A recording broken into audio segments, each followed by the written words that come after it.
Welcome to another Medicare Mamba segment brought to you by ACV TV, 3M Studios, and Custom Care Solutions. Hello, I'm Lisa Ford. Join Brian Bilhartz and I as we discuss all things Medicare. So I age up. I'm ready to enroll in my Medicare.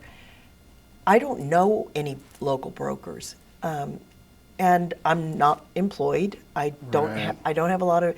How do I find you, or does your team receive notification that this is a population that's aging up and is pretty much free agent, and please somebody reach out to them to help them? Does that happen? So there are a lot of agents that purchase a lead list of people that are going to be aging up. So I don't like to purchase those because those people get called by a million different people that are not here locally. Pretty invasive. 99% of them are not here locally. Very invasive. Yeah.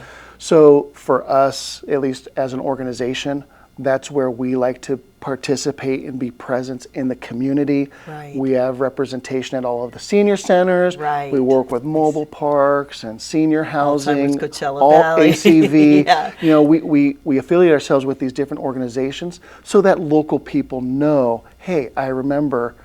I get phone calls all the time. I met you at this event, and I remember you said something about Medicare. I have a parent, I have a grandparent, I have an aunt, uncle.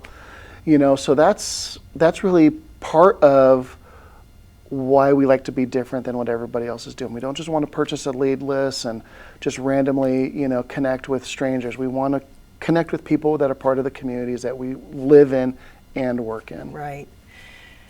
This is a lot to chew.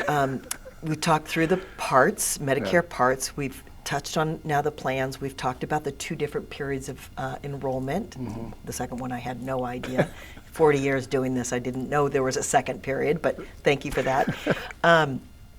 Talk to us about any other periods outside of those two that perhaps I can make a change in my Medicare choices? It's so funny, Lisa, because again, we'll get those phone calls from our existing clients that say, hey, I want to move and be closer to family in another state. Do I have to wait until one of the other enrollment periods for this move? And I'm like, oh my gosh, no.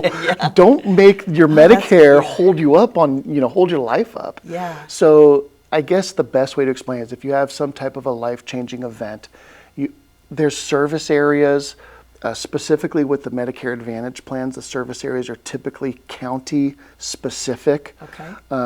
If you're on a standalone Part D drug plan, it's typically state specific. So if you make a move, depending on what type of coverage you have, if you make a move outside of one of those service areas, then you do get a window. It's not a very large window. It's a 63-day window. 63-day, okay. We're talking government. How does that work? Okay. And I think the reason they did 63 days is because July and August are the only two back-to-back months with 31 days. So that additional day gets you into that third month. Got it. That's my best guess. Oh, okay. I trust you, Brian. Yeah. Okay, I'm with you. So you have a life-changing event. You can change your plan, to adapt to the new area that you're in. You could change your Advantage plan. You could change your Part D plan. Your supplemental plan, again, because these types of plans you can face medical underwriting. Making a switch to one of those plans just because you move isn't so simple, but those plans are portable. If you sign up on a plan in California and you move to New Mexico, you could still use the same supplemental plan. Oh, interesting. Yeah. Okay, so we've got the window in October, the window that starts January 1, and now these eligibility window. Yeah, special enrollment periods. Special enrollment periods. Anything else outside of those three enrollments? I'm sure there are. In the special enrollment periods, we just use the one as a move. There's several other criteria. You gain or lose employer group coverage. You gain or lose Medi-Cal status. You get diagnosis with a specifically defined chronic condition. Like there's several different, life-changing scenarios out there. You talk a little bit here about chronic conditions. Yeah. Is that something we should be thinking about when we talk about eligibility criteria for Medigap plans? We want to know a little bit about Medigap plans and Medicare eligibility. Is chronic condition one of those mindsets that we should be thinking about as we think about eligibility into those plans? Yes and no. Okay. Because it depends on timing. So when you first become eligible for Medicare, there's no questions that are going to be asked about your medical history to sign up for a Medigap plan. Okay. Doesn't matter. Even if you're in It's been active care, eliminated. doesn't make a difference. Okay. But there is a finite period. I think it's a 6-month window from when you become eligible for Medicare that you could sign up for a Medigap plan without any consideration to your previous medical history. You step out of that 6-month period, then everything changes. Then I don't want to say it's an absolute, you're going to have to be medically underwritten, but it turns into a maybe. You may have to be medically underwritten. I've got kidney conditions. I'm on dialysis. That's a scenario that we Yeah. want to seriously consider Absolutely. as we're looking into these Absolutely. eligibility plans. Okay. There's a lot of funny rules, and I know something that you mentioned earlier is like somebody that's on an Advantage plan that wants to travel or something like Right. that. The Advantage plans actually provide you with worldwide emergency and urgently needed coverage. Okay, how does that work? That's interesting you Mm-hmm. say that. The reason I say that is I'm thinking about my pocketbook. I'm already traveling. Sure.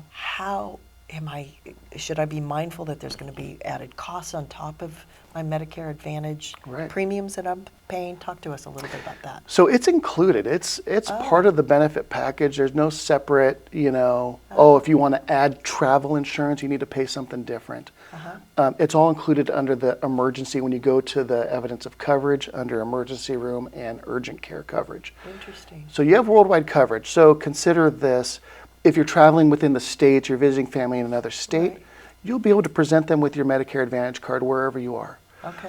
But once you go out of the U.S. and out of the U.S. territories, you can no longer present your scan card or your alignment card.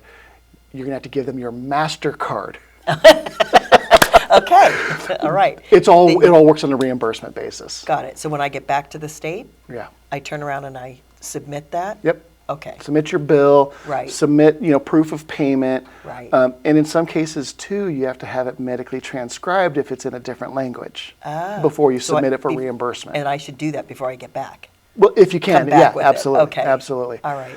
But realistically speaking, the Medicare Advantage plans typically have better worldwide or foreign travel emergency coverage than a Medigap plan does. Okay. Because the Medigap plans, remember, Medicare is still they're the primary, so they make all of the rules. Right. So if you just had Medicare by itself without a secondary supplemental plan, Medicare doesn't cover anything outside of the U.S. and its territories. Okay. Zero. Okay. So if you're to take a trip down to Argentina and you just have original Medicare by itself and you have an ER, you're going to get no reimbursement, no coverage, no nothing. You just have to figure that out on your own. Okay. But when you sign up on a Medigap or a Medicare supplemental insurance plan, those plans do provide foreign travel coverage. There's a $250 deductible, and then it goes to 80/20 coverage. But the 80% that your supplemental plan covers maxes out at $50,000 lifetime. Wow, that goes quick. Very fast. Today. Yeah, Right. very fast. Yeah. Most countries, their healthcare costs aren't little quite bit- as high as yeah, ours, but sure. still, one event. Catastrophic. Thanks for watching Medicare Mamba, and don't forget, like and subscribe. Please share this with anyone interested in this valuable Medicare information. Until next time, I'm Lisa Ford.